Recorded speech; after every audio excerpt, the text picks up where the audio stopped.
Cette leçon concerne les classes de première S, ES, SG, EL, sur le chapitre suite.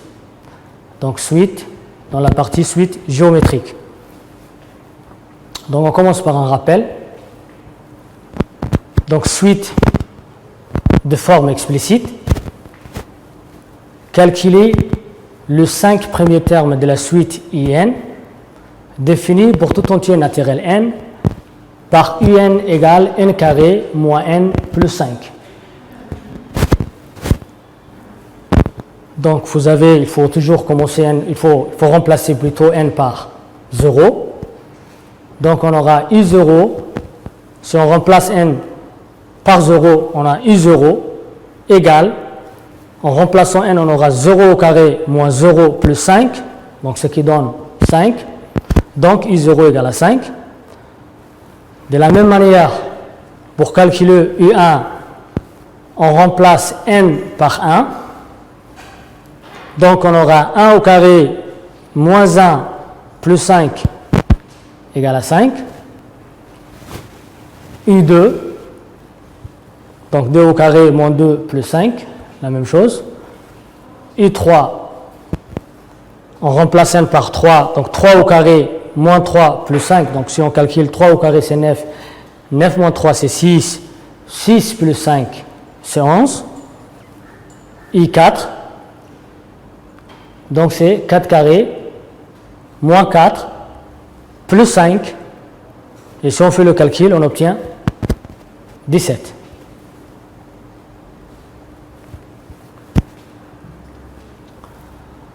Toujours, on le rappelle, suite de formes récurrentes,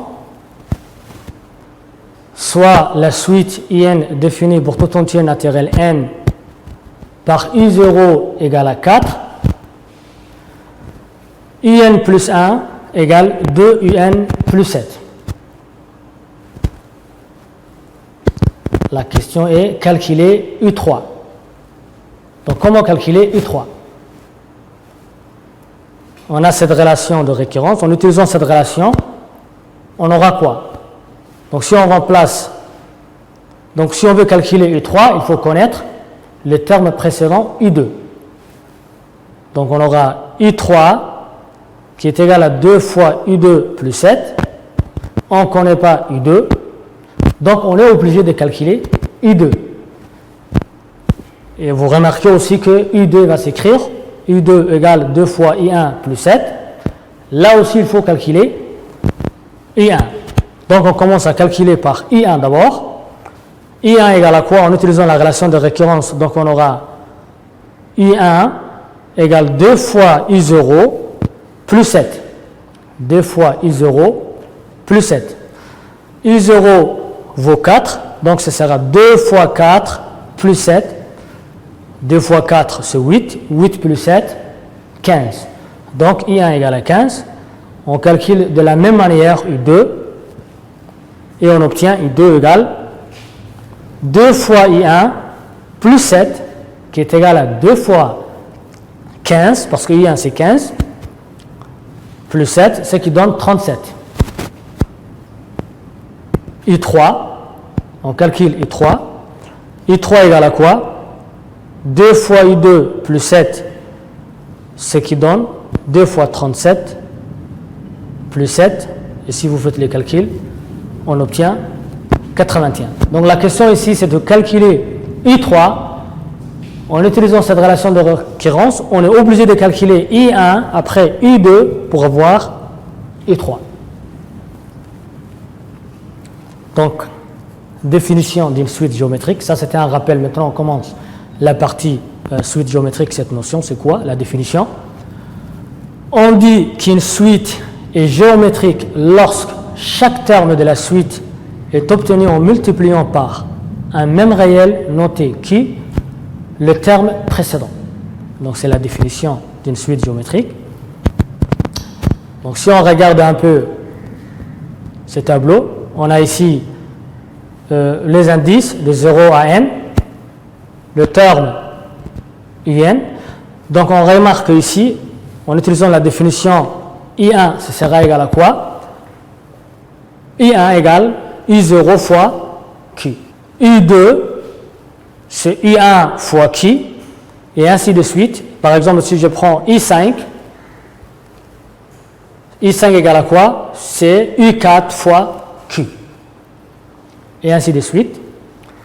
Donc là, IN, si je cherchais IN, juste avant N, c'est quoi? C'est N-1. Donc on aura IN-1 fois Q. Donc ainsi, pour toute N appartenant à l'ensemble des entiers naturels N, grand N, on a IN plus 1 égale Q fois IN. C'est-à-dire en appliquant ce tableau, on peut obtenir que IN plus 1. Donc si IN plus 1, donc IN plus 1 est là, ce sera Q fois IN. Donc on a la forme récurrente qui est la définition de la suite géométrique. Donc suite géométrique, donc soit la suite IN définie pour tout entier naturel N par I0 égale à 7 et IN plus 1 égale 2 fois IN. Donc en utilisant la calculatrice Casio, graphique Casio, donc on obtient 7, 14, 28, 56. C'est-à-dire, I0 c'est 7, I1 14, I2 28. Qu'est-ce que vous remarquez? Pour passer de là à là, on multiplie par 2. 2 fois 7, c'est 14. 2 fois 14, c'est 28. Et ainsi de suite. Donc, on a cette relation IN plus 1 égale 2 fois IN. Donc, la raison, c'est 2. À chaque fois, puisqu'on multiplie par 2, par 2, par 2, on a une suite géométrique des raisons. 2. Le premier terme étant 7. On peut aussi utiliser Excel.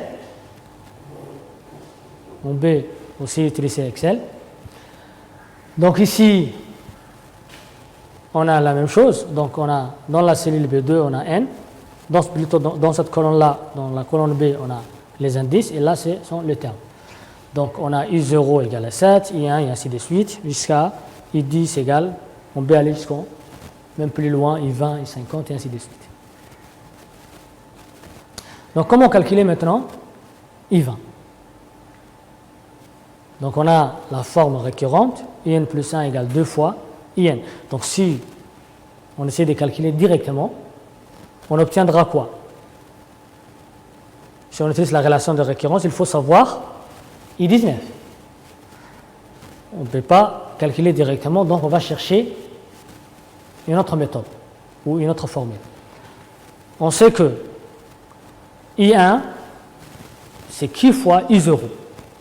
Donc on avait dit le terme précédent, on multiplie par une constante Q. I1, c'est Q fois I0. I2, c'est Q fois I1. I3, c'est Q fois I2. Donc ainsi de suite, IN égale Q fois IN-1. Donc on va essayer de multiplier tous ces termes-là. En multipliant I1, I2 fois I3, ainsi de suite, on obtient ça. Donc, bien évidemment, ici, vous avez IN-1 et là, vous avez IN. Donc, vous avez I1 fois I2 fois I3 fois IN-1 fois IN qui est égal. De l'autre côté, on multiplie tout ça. Donc, si on multiplie tout ça, on aura Q fois I0 fois Q fois I1 fois Q fois ID, ainsi de suite. On a Q fois Q fois Q fois Q, N fois, ce qui nous donne Q à la puissance N, fois I0 fois I1 fois I2 jusqu'à IN-1. Donc, à partir de là, on a une égalité. Et là, vous remarquez qu'on a IN. Mon objectif, c'est de trouver la valeur de IN, par exemple. Donc, si on regarde ce terme-là, en regardant ici I1 jusqu'à IN-1, là, I1 plutôt jusqu'à IN-1, on remarque qu'on a la même chose. Donc, si on déplace ce terme, on divise, on obtient quoi? IN égale Q à la puissance n fois I0, en simplifiant ces deux termes. Donc là, on a une autre formule. Donc, IN égale Q à la puissance N fois I0 qui dépend de N. Donc, la question, c'était comment calculer I20. Donc, la forme explicite d'une suite géométrique des premiers termes I0 et des raisons qui est donc donnée par cette formule. On a une nouvelle formule, IN égale Q à la puissance N fois I0. Donc là, maintenant, on a deux formules. On a la première formule qui était une suite récurrente, IN plus 1 égale Q fois IN, une suite de formes récurrentes. Et on a une suite de formes explicites qui est IN égale Q à la puissance N fois I0. Là, on a maintenant deux formules. Donc, on revient maintenant sur la question, sur notre exercice. Comment calculer I20 ? En appliquant la formule IN égale Q à la puissance N fois I0, on aura quoi? Donc, la forme explicite de la suite IN, c'est égal à quoi? C'est égal à I0 fois Q à la puissance N, ou Q à la puissance N fois I0, c'est la même chose. Donc, I0, c'est 7. 7 fois Q, c'est combien? C'est 2. Q à la puissance N, donc c'est 2 à la puissance N. On aura cette formule, IN égale 7 fois 2 à la puissance N, qui est la forme générale de cette suite.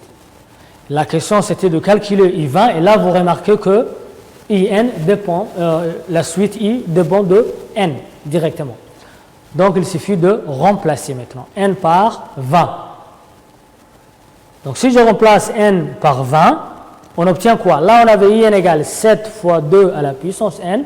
En remplaçant N par 20, on obtient quoi? 7 fois 2 à la puissance 20. Et si on calcule ça avec la calculatrice, on obtient 7 340 032. Donc, vous pouvez en tout cas vérifier avec vos